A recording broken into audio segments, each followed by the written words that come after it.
Good day mga kanegosyo. Ang topic natin ngayon tungkol sa community ng mayaman. Ano ang community ng mayaman or market ng mayaman at bakit to importante sa pagninegosyo? Kung nagsisimula ka pala magnegosyo, tapusin mo tong video ko, sigurado marami kang matututunan. Ito yung mga hindi ko alam no nagsisimula pala ako magnegosyo.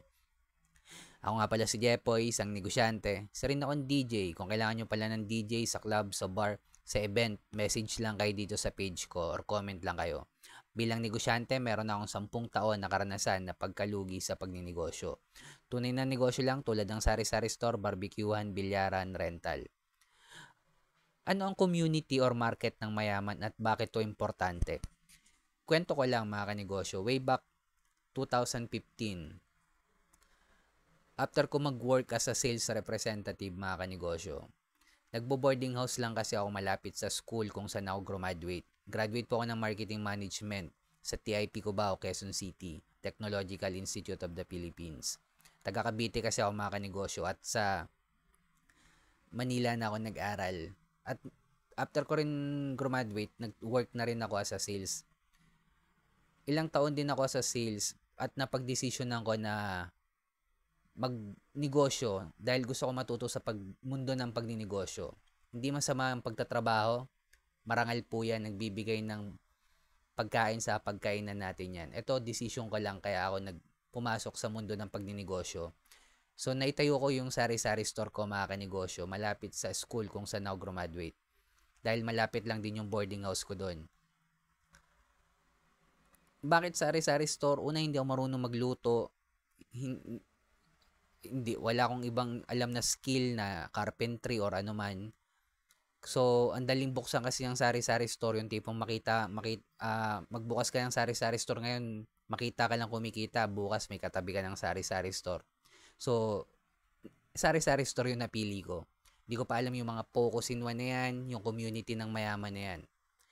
Nagkataon mga kanegosyo, yung sari-sari store ko, naitayo ko malapit kung saan merong community or merong market. Ang community yung pinaglilingkuran ko mga kanegosyo is college student na nag-aaral sa TIP na kahit mag-mark up ako ng malaki, bibili nila yung produkto ko basta yung serbisyo ko malupit. Pang-anim pala akong sari-sari store mga kanegosyo na nakapaligid sa TIP, which is pare-pareho lang kami ng tinda pero ang bentahan ko laging mahal ako ng 5 piso, 2 piso kumpara kasi pareho lang naman kami tinda sa alam ko rin naman yung presyo ng mga kapwa ko sari-sari store eh. Pero sa akin pa rin sila bumibili kasi malupit yung serbisyo ko. Naging tambayan ng college student yung sari-sari store ko mga kanegosyo. So, every time na break time nila, vacant nila, dun sila sa sari-sari store ko tumatambay. At anong connection nito sa picture sa likod ko mga kanegosyo? Ito yung isang uri ng community. 'Di ba may community ng mayaman? May community rin na nagtitipid. Mapapansin natin ng motor nila puro Honda Click. Isang community yan mga kanegosyo. Walang masama magsilbi sa isang community na nagtitipid. Kahapon, ang motor na kinontent ko is mga Harley Davidson na motor mga kanegosyo. Kapag yun yung tinarget mong community, yung mga pareho lang naman yan eh. May community na puro Honda Click, meron ding community na puro Harley Davidson yung motor nila.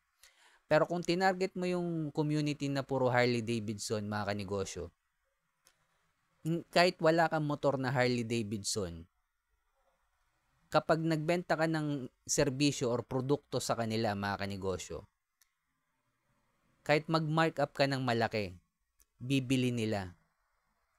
At syempre, pagsilbihan mo muna sila, magbigay ka muna ng value.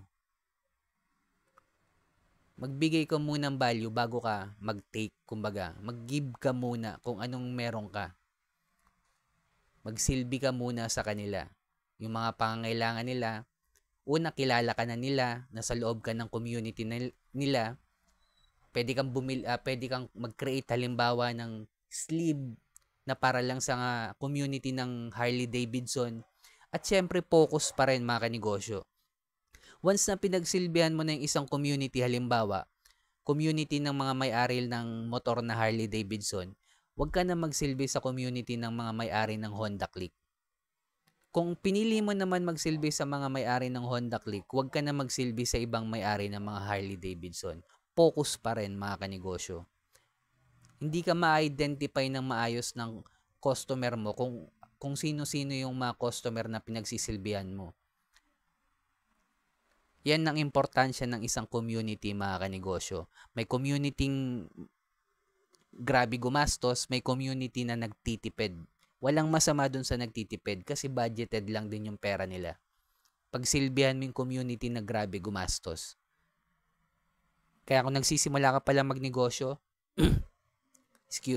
hanapin mo yung community ng mayaman kahit wala ka pang produkto, alamin mo kung ano yung pangangailangan nila at ayun yung iserve mo sa kanila. Pangalawa, focus in one pa rin. Isang product lang, isang service lang, isang community lang, focus pa rin. Pag nag-boom yan, scale up mo na sa level 2 business model yan. Apply niya ng franchising, distribution, manpower, software, licensing, platform business model. Siyempre, panghuli, kailangan na natin gumawa ng content dahil kasama sa trabaho natin to bilang negosyante. At kung umabot ka sa dulo ng video na to, comment ka naman, sabihin mo, Honda Click, like mo na rin tong video ko, subscribe ka na rin sa akin. Bilang negosyante, kung dumadanas tayo ng pagsubok or struggle, huwag natin kalimutan mag-pray. Kahit anong religion natin, ingat tayong lahat. Peace!